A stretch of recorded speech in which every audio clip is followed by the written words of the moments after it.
So leadership in today's world is far more difficult than it was 100 years ago, 50 years ago, even 10 years ago. Today's world is very unpredictable and rapidly changing. This interaction of unpredictable things creates complexity. It's why our experience and prior methods as leaders, or the experience and methods of our parents, former coaches, and even our mentors are not as effective or effective at all anymore. And what's really interesting is how our brains, the brains of our athletes, our coaching staff, administrators, and parents, well, they haven't evolved with the world and all this complexity. And so the cognitive and emotional shortcuts honed over the course of tens of thousands of years of evolution are so automatic that we use them without even noticing whether they're helpful or not. These shortcuts, which are neurological wiring, cognitive bias, and adaptive responses, they're operating in a world that doesn't exist anymore. Leadership consultant, researcher, and leadership coach Jennifer Garvey Berger calls them mind traps. And as she says in her book, Unlocking Leadership Mindtraps, perhaps the trickiest thing about the mind traps is the way they combine to mislead us about the fact that we're in traps at all. Unwittingly stuck in a trap, we tend to believe we should simply try harder than escape something else. We need help to find the traps and escape them. Now, over the next few months, Nate and I are going to be running a series on Berger's 5 leadership mind traps. We're trapped by simple stories, rightness, agreement, control, and our ego. We're going to explore what these are, how they affect us as leaders and the members of our team, and what we can do as coaches to escape them, and sometimes to even use them to our advantage. If we can notice how they show up for us as leaders and in our personal lives, we will actually tap into this whole new superpower. We'll make the shift we need to unlock our potential. We'll be overcoming some of the wiring in our brain that is not serving us in today's complexity. Now, in our first episode, we're going to work through the first trap of simple stories, but keep an eye out over the next few months as we unpack more and more of these mind traps. Berger's work has been an absolute game changer for me, so I know you will find this incredibly valuable. Welcome to the Coaching Culture Podcast. I'm your host, JP Nurbin, and I'm joined by my friend and co-host, Nate Sanderson. The mission of this podcast is to help you become a better leader and build a better culture. In addition to this podcast, I'm the founder of TOC, which provides one-on-one coaching and consulting for leaders. Learn more about us at tocculture.com. This episode is brought to you by the TOC newsletter.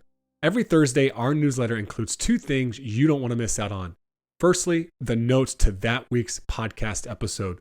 Whether you're listening while driving the car, out for a run, or doing the dishes, we don't want you to miss the biggest takeaways from each episode.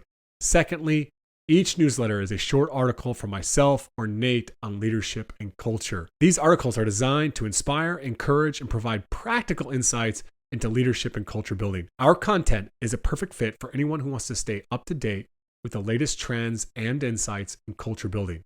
You can subscribe to the newsletter at tocculture.com or by clicking on the link in the details of each episode. Well, JP, we've spent a lot of time going back and forth talking about some of the takeaways from Berger's book here, Unlocking Leadership Mindtraps. And it's going to be a great conversation, I know, over the next couple of weeks, talking about each one of those individually. But I got to be honest with you in sharing kind of my first takeaway, maybe the most significant thing that I took away from the book initially, was just her perspective on how complicated the world has become. Now, the book is not written in a sports context, but it really made me think a lot about some of the obstacles and challenges that we face as coaches and as leaders of our programs, in thinking especially compared to when I started coaching 20 years ago. There are so many more variables at play that affect our players, that influence how we think as coaches and as leaders. There are so many more opinions out there with social media and parents being more vocal and empowered to speak their mind, whether to the coach or to the player. The environment has just become more and more complex. I think even within the game itself, because there's so much more access to information, there's new strategies, there's new tactics, there's new ways of doing player development. And so as we're making decisions, I think about my recent frustrations about players leaving or trying to keep players out for basketball. and I'm looking for a simple solution that doesn't exist in a complex world. And I know that's one of the first assumptions, one of the first tough pills we have to swallow here is the world, especially in a leadership role, has become a very complex place. And the solutions that maybe once worked 10, 15, 20 years ago are not necessarily going to have the same impact because of that complexity.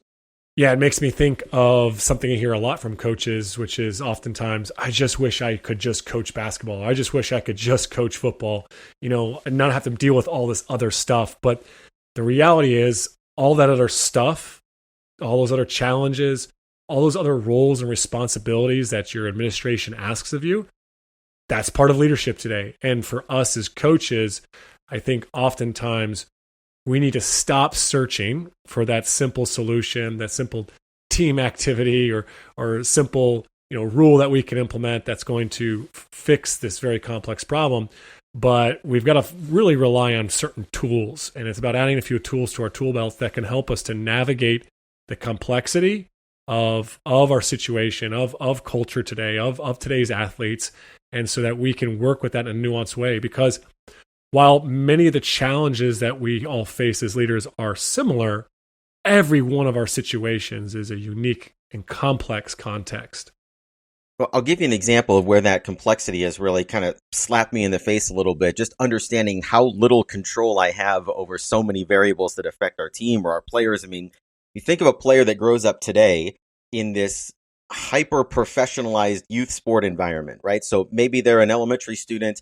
They play for their school team for a little bit. They go play for their club team. Mom and dad say, we want you to get better. So they hire a trainer. Then they go to their middle school and they play club at the same time. And they have all these different coaches that may be telling them different things. Their parents played in high school or college. And so they're trying to influence how they think about the game. Then the player goes home. They look on social media. They say, geez, I can see somebody doing this in a highlight. I can't do that, or I'm better than her. And so there's all of this comparison where they're starting to think about their confidence and their role in the game, and if they're scoring enough or they're not getting what so-and-so is on social media. And then they get to high school and they're influenced by college coaches and people that want to help them in their recruiting agencies. And there's so many different voices. That's just the voices related to the sport that are influencing how they think about their participation on your team. And that affects players in every role, right? And it just makes it so much more complicated because there are these different influences that we don't necessarily control, but certainly that do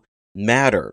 Now, what's interesting about how we interact with a player that comes into our program, all these different voices and influences in her head, is that our brain's not really interested in those details. It wants a simple story, a simple label to apply to our players to make the world easier for us to interact with. So in a situation like this girl might walk in, she may not be focused, she may ask questions about what we're doing, and the story I tell myself is pretty simple. She's not bought in. She's not all in on what we're trying to do here. And then I make all kinds of decisions that cascade from that without ever really entertaining all of the reasons or all of the background that has brought her into my practice on that day. Yeah, I mean, I think this is an appropriate time for us to come back to some wisdom from Ted Lasso of the be curious, not judgmental. The whole thing around being judgmental is where we've created a simple story in our head around this person or our team's performance, which I think are two big things that we can be often trapped by simple stories. A player does something, they show up late to practice, and we make a judgment about them because we created a simple story of like, oh, they just don't care. Or our team doesn't play well on Friday night, and we create a simple story of like, well, I gave them on a day off on Tuesday, and that must be the reason that we played so poorly. So we look at these simple stories, but it's like trying to understand, as Ted Lasso would say, is all people are very different people. And so we can't rely on just our past experiences to inform us around the current people that we're working with or the individuals that we're working with. And one of the big things that really resonated with me that Berger talks about in her book, everyone's a hero or a villain in that simple story, right? They're either good or they're bad. And that's just not how people are, right? People are much more complex. We talked about the complexity of coaching. Well, people are more complex probably than ever before, right? They're not as simple. How their lives, everything that's going on in their lives is very complex. And so when we label someone internally as the hero or the villain, essentially what we're doing, and we've talked about in this podcast before, and I talk about it in my book, is we are operating with an inward mindset. We are seeing people as either obstacles or vehicles to our success. And that's not a transformational way to approach coaching, right? We have to see the person. We have to see the complexity of the individual, see what maybe they're struggling with.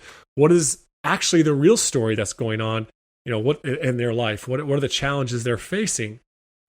If we fail to do that, if we are trapped in our simple story, then we're going to be making judgments instead of just observations. Right? A player shows up late or a player's body language is poor. Like, we should be making observations. Okay, I'm noting that they're late today, or we got to address that, or their body language doesn't seem to be, totally engaged. What's going on? Right? Rather than making a judgment, we ask that question of what's going on here. So we approach it with curiosity. But if we are totally bought into our simple story, we won't approach that individual or that challenge with curiosity, which is what we need in complexity. One of the interesting things that Berger talks about in the book when it comes to our simple stories is that it's not just that the stories don't take into consideration all the variables that might be at play here, but the brain also then, once we tell ourselves a story, is actively looking for data points that confirm that our story is right. We're much more likely to look for justification to the story we're telling ourselves than we are to question that story and look for new evidence to see if that's really the case, or if maybe the story needs to be adjusted. What does that look like in coaching? I'll give you an easy example. Once I've decided, or I watch on film, I think of some examples from our team last year of a player that I think can handle pressure. I'm talking about up in your face in the context of basketball, man-to-man pressure. They can handle the ball and not turn it over. Once I've made that decision, let's say player A, she can handle the pressure. She can play against the press. Every time she does it right, in my mind, I'm thinking, you got that one right, coach. She can handle it. She can handle it. And when she doesn't, or she turns it over, I think that's an aberration, but I'd much rather have her back there because she can handle it. Now think of player B who goes in, and my assumption is that she can't handle it. I got to put her in because somebody's in foul trouble. And all of a sudden, maybe she plays 20 possessions, turns it over one time. And what is my brain telling me? Get her out of there. She can't handle it. I knew she couldn't handle it. This was the wrong person to put in because of one mistake. Now, when I go back and look at the evidence, if I'm actually open to questioning my story, rarely will I go back and say, well, geez, player B handled it 95% of the time. Maybe she can actually is better than what I expected. Most of the time, I just continue with my assumptions, regardless of or without looking for evidence that would challenge those. And that is unfair to player B in that situation. Yeah, and I think a way that this shows up for me is oftentimes I would create simple stories around certain athletes that I might be coaching. And I would really, based upon certain behaviors they demonstrated. I think of the one player when he was like in 6th or 7th grade, playing at one of my basketball camps or academies, he went out and got the mop and started mopping the floor, and I spent a lot of time then looking for more information that only validated my perception of him, which was, this kid is the type of kid I want in my program. And if I flip that, I think about some like other players that I might have been coaching during that period of time, young players. And one thing that would really set me off is if like a player was talking while I was trying to coach. And I instantly would then be like, oh, this kid is not coachable. He's not committed. And there could be a lot of things that kid actually might be good at, right? But he all of a sudden became a villain in my story. And so then you're just looking for more validation for that. And you carry that through. You carry that into practices. And all of a sudden you actually might have constructed this agenda against this. When players complain about you having that hidden agenda or that coach doesn't like me, well, that could be the truth, right? We could be actually picking up on more of the negative behaviors in that individual because of something they did that morning or the couple of days ago or a couple of years ago.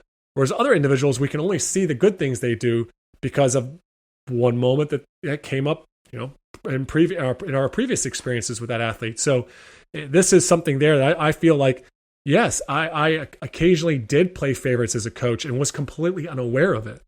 I think that's a great example of how our interactions with individuals can be short-circuited in a sense because we're unwilling to see the whole person or the whole person's context, right, that has led them to show up however they are on that particular day. I think another reason why it's so important for us to understand that the brain wants simplicity, wants simple explanations, is because it wants to be able to solve problems by finding one magic bullet. In other words, if you take an example, and I know we've talked about this on the podcast before, of players leaving your program, one of the narratives that has surrounded Mount Vernon girls basketball for years and years, I mean, going back to coaches that were here 20 years ago, is that Mount Vernon's just a volleyball town. Basketball's never going to be able to make it. Club volleyball's killed basketball. When you start with a story like that, or you end with a story like that, the problem is it closes off all kinds of other variables that might affect an individual's decision to start playing basketball, continue playing basketball, or graduate playing basketball. In other words, if I'm just the victim of this one cause, volleyball, that's the one reason, it doesn't leave me a lot of options to affect the situation. Now, if I start asking other questions, if I start digging deeper and having more conversations with players when they leave the program or players that stay in the program, I start to realize that their schedules are a lot more complicated than just go to class and go to volleyball. Like, there's a million other things that are demanding their time and their attention and their interests and their energy. And so my brain, of course, wants to find the one thing that we could change that would allow players to stay out longer. And the reality is, it isn't one thing. And what I found, JP, is that the more room I create for individual stories in their basketball journey, the more I'm starting to learn about potentially little things that we could do here and there with the youth program or the middle school program or how we structure our high school schedule. That, look, one action, one decision, not going to change the entire outcome, but it has given us hope that there are ways that we can perhaps influence a different outcome once we got outside of that simple story that said it's just volleyball's fault. Yeah, and this is why it's so important to avoid the simple story, try to understand all the complexity and really what's going on within the system within your school, the system within your program, like all the contributing factors. And I know Dan Heath talks about this in his book, Upstream, about the systems. And I talk a lot about the culture system, which you're looking at, hey, a lot of times people want the simple solution to fix education. It's raise teacher salaries, or it's start kids earlier in school, or like this one initiative. But what they've learned about changes in organizations and in teams is that it's a many, many different factors, many people working together. It's a whole systematic approach. And, obviously I talk about that in my book, The Culture System. James Clear talks about it in his book, Atomic Habits, right? It's understanding this is complex. Change is complex. It's not one thing or another. Well, one other place that we see this tendency to tell simple stories is the brain is often looking for patterns that it would describe as familiar. In other words, when I think back to my experience at Linn-Mar, what was the first thing that started this sort of cascading concern or anxiety about where the program was at or what kids and parents were thinking? It was when kids stopped going out, or we started having this huge attrition issue from year 2 and year 3. So now, 4 years later, when I see a couple kids that decide they want to do something else with their time, my brain starts to react in paranoia and anxiety, thinking, oh man, I know what's coming next. Now the parents are going to start complaining and we're going to see more of this. And in other words, I'm projecting a previous experience onto my current situation, whether or not the circumstances are the same, which in this case, they are far from the same. Yet my brain reacts as though we're going to repeat history because of what we've experienced in the past. Yeah, and we kind of do that with players as well, too. I mean, we have a player, maybe they dress a certain way, maybe they speak a certain way, maybe they've come from a certain area. Like, we have these prejudices that come up, and all of a sudden we're like, well, I'm never getting a player from that school or from that area or that looks like that or acts like that or speaks like that. And we carry these things forward, and honestly, it limits us. It limits our potential as coaches and as leaders. So there's a lot of ways I think we're carrying, those patterns from the past into into the present. I think another thing I just have to mention on this that is kind of like a separate thing that I just think comes up a lot is around communication. Communication is very complex. If me and a player are having a conversation, there's the complexity of body language and the tone of voice and, just the whole circumstances of the environment that we're in. And yet we communicate with the most simple form so much through text messages. And I think, or emails, there have been so many calls that I've had with coaches where they get a text message from a player or an email from their administrator, and they create this really crazy story, sometimes not even simple, but it's just crazy. And yet I have to kind of like talk them off a cliff and go, well, there could be other things that are going on at play. Like they don't necessarily mean to be disrespectful, or, like it doesn't mean that they're not bought in, or does it mean your boss is going to fire you? Like there's a lot of other possibilities here that, but our mind creates these simple stories. And this is probably, one big area that I think all of us can say, oh, okay, hold on. I'm telling myself a simple story here around communication, and there is so much context that I have no idea what's going on here, because I'm literally just, I'm literally creating this story out of like 3 or 4 words, right? In a text message. So I think that's another area that coaches should pay attention to. Well, and all of this begs the question then, what's our role in being able to identify these stories before they undermine our ability to lead? And I think Berger echoes another author named Alfie Kohn, who writes in the education world. But when it comes to the stories that we tell about our students, one of the things that he challenges teachers to do is, can you tell a different story that fits the same data points? In other words, you mentioned a player being late. The simple story is they're irresponsible, they're lazy, they don't care, whatever it might be. But you could also tell a simple story that says they had car trouble, or their phone didn't work to communicate even though they tried, or I missed the email from the parent that said they weren't going to be here, or whatever it might be. But I think that's a really healthy exercise in terms of just trying to get ourselves outside of that first story. Is what other stories can we tell that would fit the same data points that might actually steer us toward a different outcome? And the challenge with that oftentimes is we've already created a simple story around those individuals. So we don't like to tell a story where they are actually not the villain, right, of all these data points. And so we go, okay, yeah, that could happen, but that's probably not what happened, right? Because we've created a simple story around that individual. And I think one of the most powerful things that we can do as well, too, is when we're struggling, let's say with a staff member or an athlete on our team or an administrator, is to remember that everyone is the hero of their own story. And so we should ask this question multiple times. Okay, if they're the hero of their own story, what's their heroic perspective? And continue to ask that. What's their heroic perspective, right? And this helps us to see the person differently, not just the situation.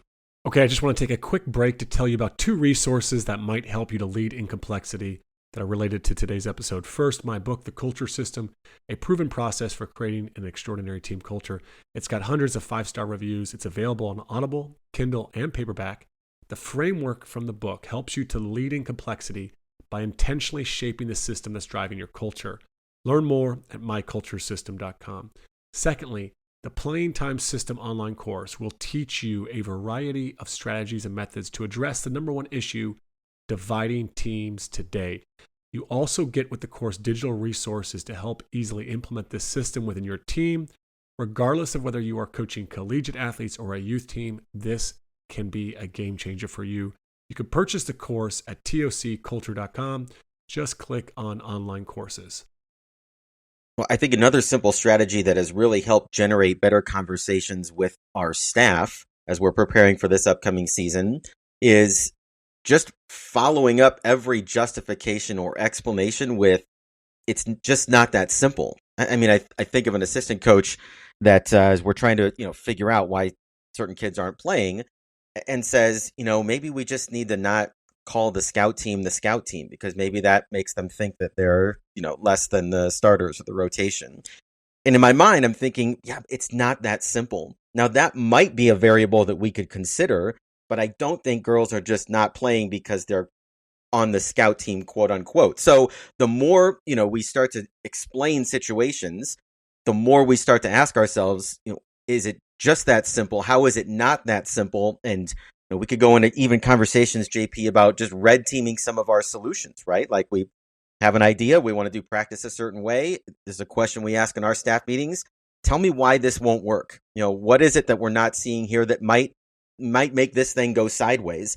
And that's allowed us to broaden our perspective a little bit more rather than just accepting, well, A plus B equals C, so this is going to work or it's not going to work. But just looking outside of those simple stories with some of those phrases and questions can be really helpful. Yeah, and I probably don't need to mention this last suggestion either, but it comes back to that whole Ted Lasso, be curious, not judgmental. And when we're telling ourselves a simple story, sometimes we can just go to the person and ask for a different story. Hey, what's going on here?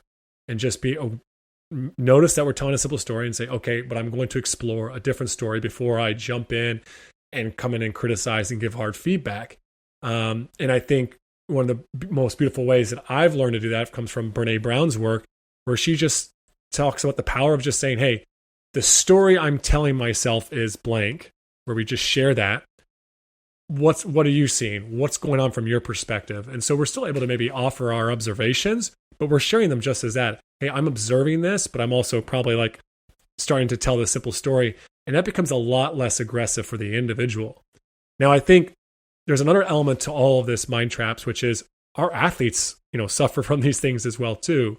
And so it's how do we work with them, knowing that they have this simple story oftentimes running through their head. And I think, one thing too that could be valuable is to actually kind of teach our athletes about this, is to the stories we tell ourselves, and to have them unpack this and for them to be aware of this information.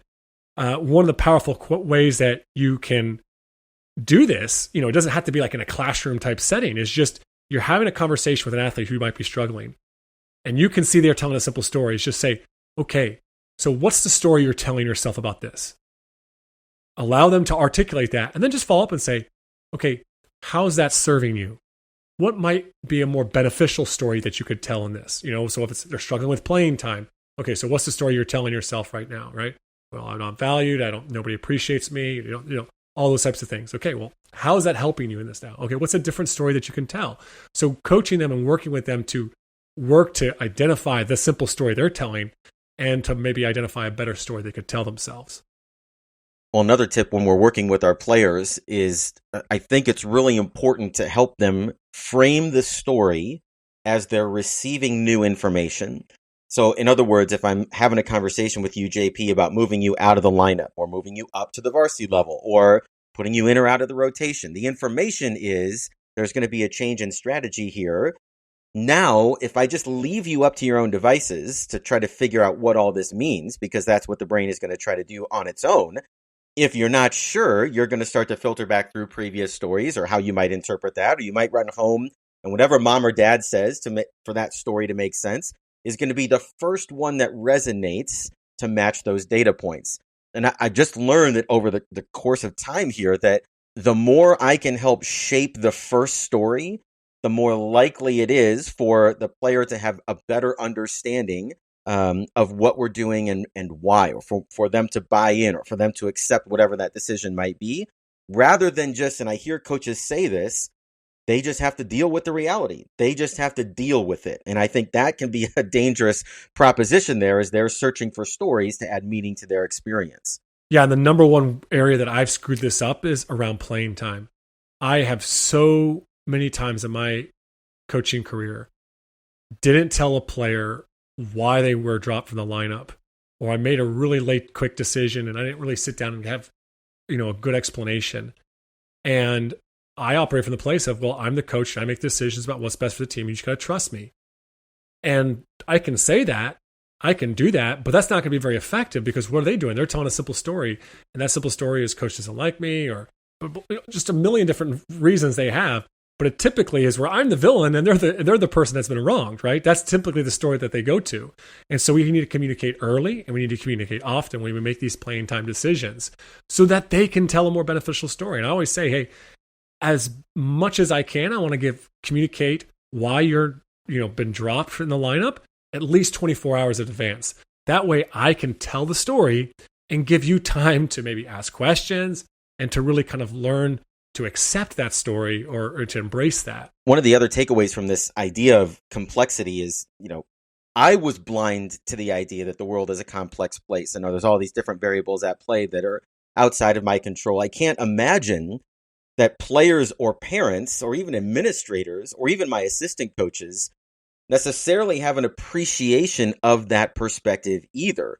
And so when a player is telling themselves a simple story, coach doesn't like me, therefore I'm not playing, or Sally's playing because of her last name, or Susie's playing because her dad's an assistant coach, it's never that simple. but they can't necessarily see that. And so I know you've done a lot of work, JP, with having players look at case studies when it comes to playing time decisions and allowing them to discuss the different variables and who would you play in this situation, player A, player B, player C. And I think just sort of exposing them to that in little ways that are relevant to the decisions that, we make regarding players can be helpful, can be healthy for them. And we've even done some of that in our parent meetings, just to introduce the idea here that, number one, it's a complicated matrix when it comes to determine playing time. There's a million variables at play, and I don't even necessarily know how these decisions are going to turn out. We're making our best educated guesses here. I think that opens the door for a little bit of grace as others start to understand, boy, this is a little bit more complicated than I thought. Yeah, that's probably one of my favorite things from the playing time, system course that I have. And that's why I call it a playing time system. There's many different things and team activities that, I present to coaches on that, if they're interested, they can get on the website. But what you're doing there is essentially you're giving them simple stories. Player A does this, player B does this. Who do you play? To understand the complexity. What I think is powerful in this approach is something that good politicians know. Well, I don't know if they're good, but effective politicians that get reelected, is they tell simple stories. And when you try to get into the weeds and give people lots of information and data around your decisions, they just don't listen. They want a simple story that often, hits on some fear points in politics, right? So, but for us as coaches, I think we've got to recognize that desire for a simple story, and we can play to it in a healthy way. And one way that I did this years ago, and I've shared this story many times in the podcast, was back in 2016, my team got absolutely hammered by 60 points in a really, low point of our season in January. And it was one of these moments where we went out and we just didn't give any effort. I don't know what happened. Friday night we played good. We stayed overnight in the hotel on Friday. We get up there Saturday and we just are dead. Now, initially I wanted to tell a simple story is, well, the guy stayed up a little late last night and didn't come up with any energy, right? And typically I would have laid into my team after that game. I would have laid into them, told them how lazy they are and called them out on a lot of things. But instead, I chose to tell a different story, one that would be more beneficial for the athletes. I said, guys, I love you. I don't know what happened today, but we're going to figure it out and we'll get better next week. And that was it. That was the only team talk. But I knew that they were about to get into a car and their parents were going to tell them another story. And it could have been that they're lazy and they need to make changes, or it could have been coach is crazy, doesn't know what he's doing. But I wanted to tell them a story where that would benefit all of us and one that they would want to believe in, right? And it necessarily wasn't blind to the fact that may have been responsible for their poor performance. It was just, we're going to figure it out together, right? So use simple stories to your advantage. Tell stories that are actually going to serve and benefit them and the team.